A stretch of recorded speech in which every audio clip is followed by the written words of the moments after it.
বাবার কবরে কি হালাত। ও সন্তানেরা, বাবা যারা হারাইছো দুইটা চোখের পানি ছেড়ে কাঁদো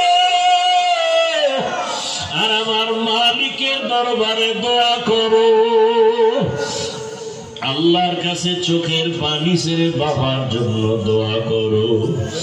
এরপরে আপনার ঘরে আসি, আমার একাধিক সন্তান রেখে আমি আপনার ঘরে আসি।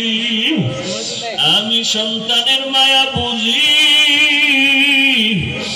আপনার চারদিকে দুশ্মন।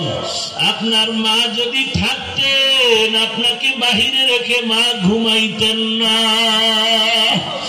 ওরে সন্তানেরা, জানো না যে মা কেমন মায়া করে। ওরে তুমি মাকে বাড়িতে রাইখে আনন্দ করো, খবর দাও মায়ের চোখে ঘুম নাই। ওরে বাবারে কবরে রাইখে যারা আরামে ঘুমায়, তুমি কেন পারবা না? এখনো সময় আছে, তওবা করে নেও। মরিয়া গেল আর নামাজ ছাড়বা না।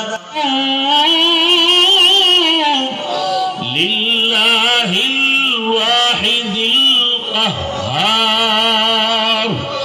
হাসরের ময়দানটা থরথর করে কেঁপে উঠবে।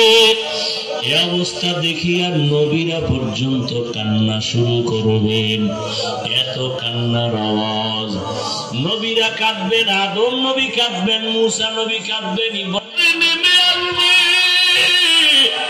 সূর্যের গরম তাপে মাটির জমিনটা তামা হয়ে যাবে।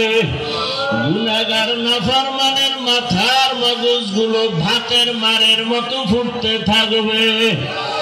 আরে জাহান্নামেরও আওয়াজ। হাসরের ময়দানে জাহান্নাম চিল্লাইবার বলবে, ও আল্লাহ, বেনামাজি গুলো কই?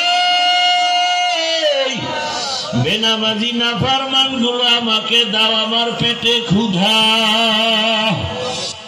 যদি ওরা জানতো আমি দুনিয়ার ইয়াতীম, দুনিয়াতে আসিয়া বাবা বলে ডাক দিতে পারি নাই, বাবার চেহারাটাও দেখতে পারি নাই।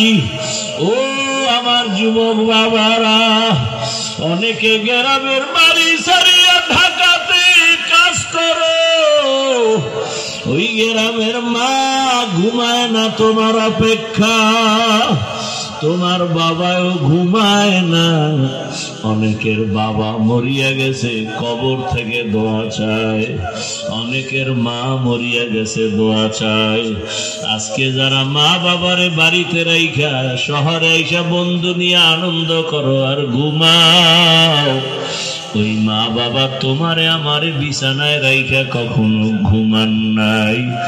মায়ার নবী কাঁদে, ভাই জিবরাইল আমি বড় ইয়তীম।